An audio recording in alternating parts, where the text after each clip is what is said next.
Let's take a closer look at 5 young hitters up next on Fantasy Baseball Today in 5.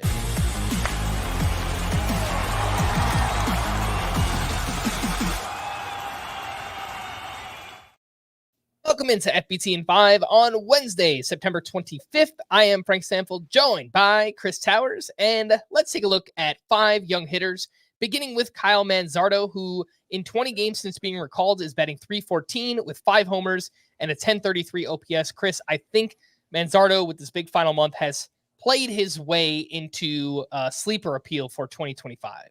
Yeah, as we were recording the full episode of FBT, I mentioned that I'm putting him in my sleepers column. I'm going to write something early on in the offseason, way too early 2025 sleepers, breakouts, and busts.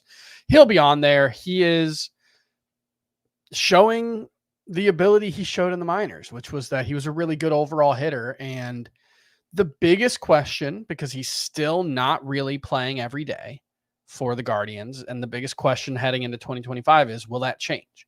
You know, he's been okay against lefties. You look at the overall track record between the majors and minors, it's a strikeout rate right around 20%, which is totally manageable.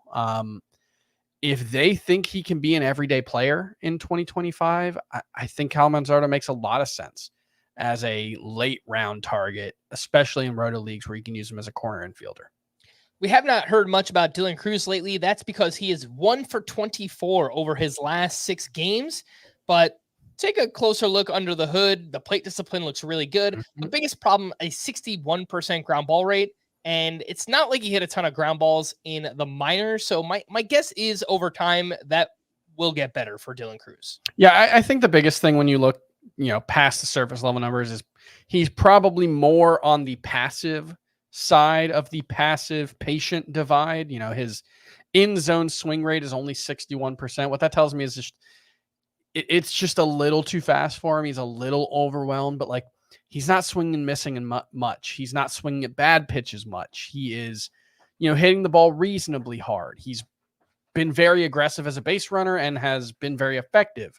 They are 9 steals in, I think, 26 games. So there's still a lot to like about the profile. And I think it's just a question of, like you said, hitting the ball in the air a little more and being a little more aggressive on the right pitches. And I feel like it's a good bet for, an elite prospect to bet on him getting there. Colton Cowser destroyed a baseball on Tuesday. It's been an interesting season for Cowser. He had that huge April. He was very bad in May and June, a huge July, and then he's just been so-so in August and September. He strikes out a lot. The quality of contact is great for Colton Cowser, but he's also pretty bad against lefties.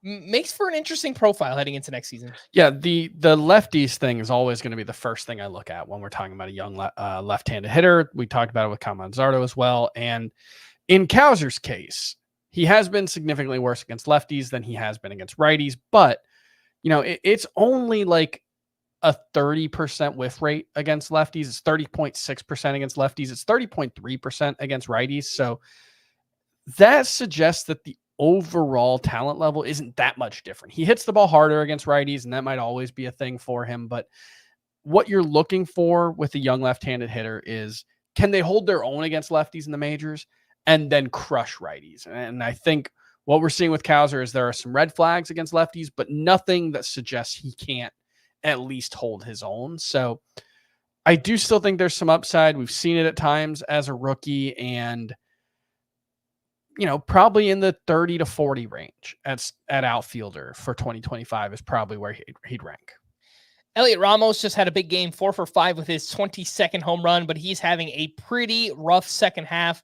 The underlying numbers don't look bad during that stretch. He's still hitting the ball hard. The strikeout rate isn't terrible. So I'm still pretty impressed overall by what we've seen from Ramos this season. I think Ramos versus Cowser for next year is a pretty close call. Yeah, I think they both have things working for them. With Ramos, it's one, there's just not as much of concern about, potentially being a platoon bat in the long run, but worse ballpark, much worse lineup. And so I think you add it all up, Cowser probably has a little wider range of outcomes, but I think there's a little more upside there, especially in terms of counting stats. So I would give him the slight edge over Ramos.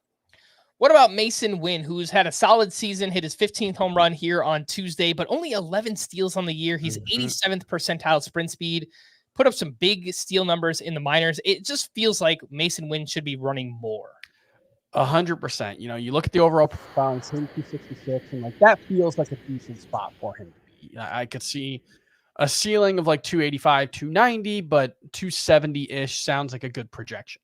15 home runs sounds like a good projection. He hits the ball. He hits a lot of line drives. He doesn't hit it super hard, but there's a little bit of power there.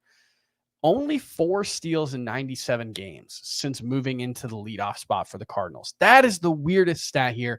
87th percentile in sprint speed. You usually see teams are more aggressive with hitters at the higher end of the lineup. So in terms of running the bases. So I'm just really surprised at how little he's run. I think there is 30 steal potential, and it becomes like that's the pivot. If he's a 10 to 15 steal guy, I think Mason Winn probably doesn't really matter for fantasy.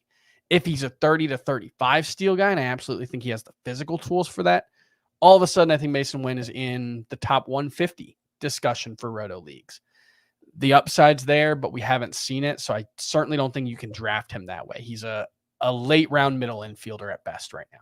All right. For more extensive fantasy baseball coverage, listen to the Fantasy Baseball Today podcast on Spotify, Apple Podcasts, or anywhere else podcasts are found. Thanks for listening to Fantasy Baseball Today in 5, and we will be back again tomorrow.